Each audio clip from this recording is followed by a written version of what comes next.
kuta honhom no de ye adwuma no wu a enka ahyase no wo wu da ho no nipa no ko bam furu no na we kire Ghana mu so obi kuta honhom wo wu a wakoso wo wu da ho a o me yafa nkomo kire yafa ne nkomo kire no ase wo sine amu se semase di ma de di ebia mi wo di ma de ma ne onfa pada enwu ne nsem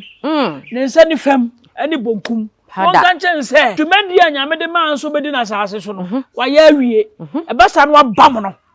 na spirit na be wuraw etumi na be wura won so wa wudi ade na won ko akiri won hono ko ye nko akiri eti wo wura wa apostle ko Joseph de o ye ni na no so beti beto aso na de o kan ye nim da ye se wo kan etine ni ko ase papa ni wuye no ko mo ni ko se mo kire ade ye ko no so ntokwa asonefo na gunanim ase ne ma na gunanim ase abusu gunanim ase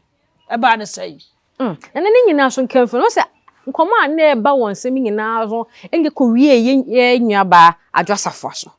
adwasafo oye minim abusu ba bonte ye se ye hu de bi opane fu wo so mu ade no chimaku da pa ku wo na ne sisu bi